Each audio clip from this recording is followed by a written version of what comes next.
Hello, I'm John Hartledge. Welcome to my channel.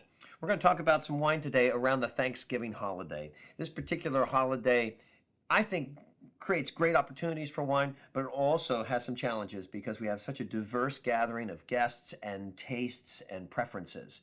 I'm going to pick a wine today. We're going to talk about Pinot Noir because I think it goes great with all the different foods and all the different flavors and textures of food that you're going to offer traditionally, but we also want to take care of everybody's palate. So without further ado, let's chat wine. So Pinot Noir and Thanksgiving. Just talking about the traditional Thanksgiving fixings, whether it's the cranberry sauce, the fattiness of the butter and all the potatoes, the sweet potatoes and the white potatoes, the turkey itself, the texture of breast meat.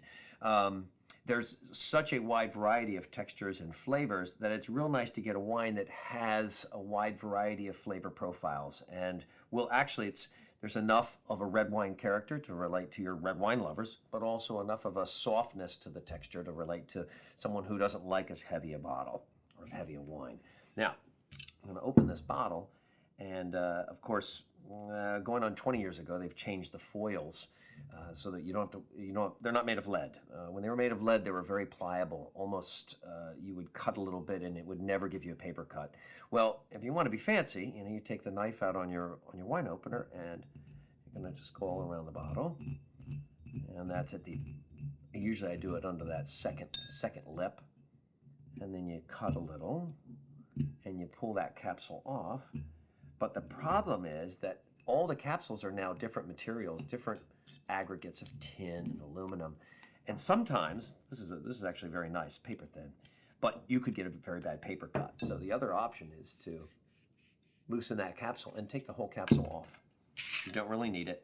And if it's going to be safer and it's a little easier because there's a little metal dust now where I did that cut, boom, it's nice and clean. And the cork even has a logo on it. So this is a William Hill Estate Winery Central Coast Pinot Noir.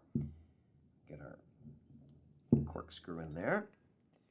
And notice I put that point in right in the center, and then I made it kind of perpendicular, going in the same direction.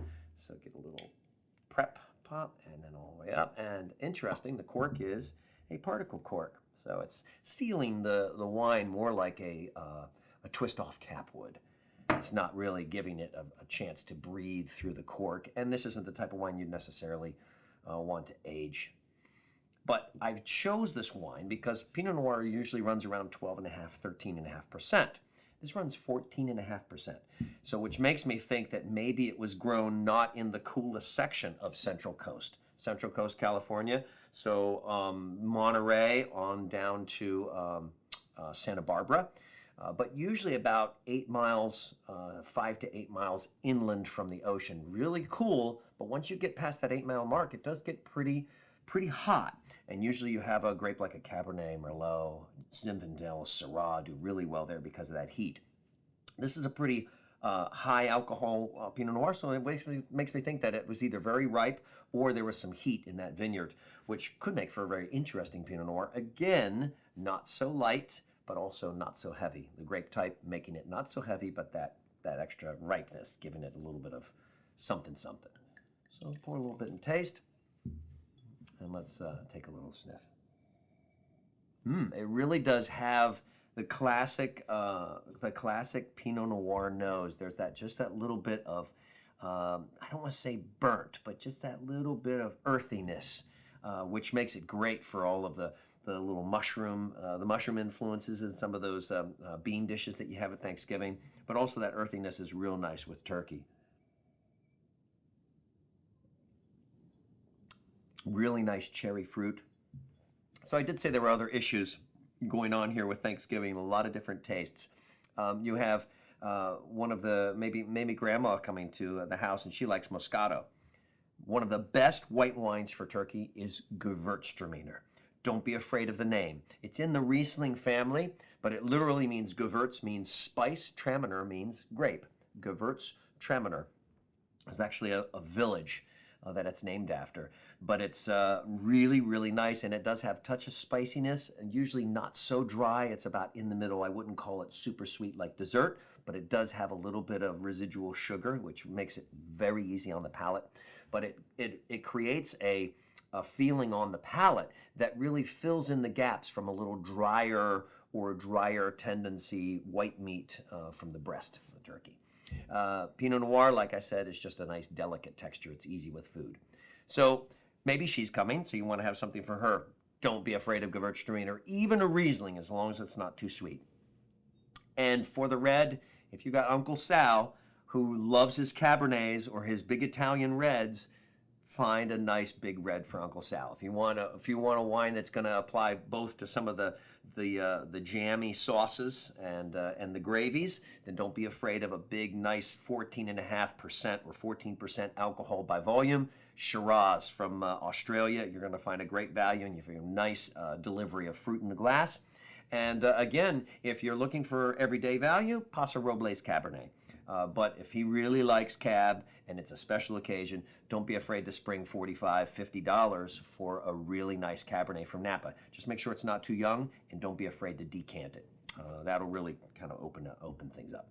And that's really the crux of it for Thanksgiving. It's not so much about the exact pairing of food and wine. It's really about the gathering and the diverse tastes that are in the room. And you want to apply to everybody so that everybody can have a good time. Don't be afraid to encourage some of your guests to bring some things that they like. And don't just stick them in the cellar. If they bring it to the door, pop that bottle. If it tastes too tight, put it in the carafe and get some air on it. But don't squirrel it away. If they bring it for dinner, open it for dinner. It's one way to keep your wine cost in control, but it's also a way to actually have them enjoy something with you that they've brought, just like if they brought a covered dish. You wouldn't take a covered dish and stick it in the fridge. Somebody brings a covered dish, you take the cover off and you serve it on the table. Do the same thing with your wine, because wine ultimately is like food, and we share it like food. And I wanted to mention this William Hill interesting story here. I was at a luncheon years ago with William Hill, right about the time he had decided to sell the rights to his name. His name in the late 80s had gotten to the point where it was as big as Behringer and Mondavi, some of the biggest names in the California wine industry.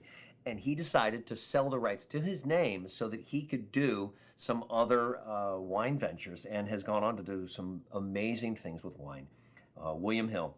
So the famous quote from him was, "If you have good soil and you have good climate, you can make great wine." And William Hill has continued to make great wine. I think now he goes by Bill Hill, but you'll see him in a little byline of proprietor or winemaker. And but the William Hill, not to take anything from the William Hill estate, they're making some fabulous wines with that name, but that gives them a little more freedom to pick wines from all over California, in this case, Central Coast, and they did an excellent job with the Pinot Noir. Thank you for joining me for this episode of Let's Chat Wine. Any wines that I talked about are detailed in the description below. If you liked the video, give me a thumbs up. And don't forget to subscribe and hit that bell, because then you won't miss any new episodes that I post. If you have an interesting wine that you'd like me to taste on camera, or something interesting about food and wine that you want me to discuss, put it in the comments below. Otherwise, join me again for Let's Chat Wine. Happy Thanksgiving!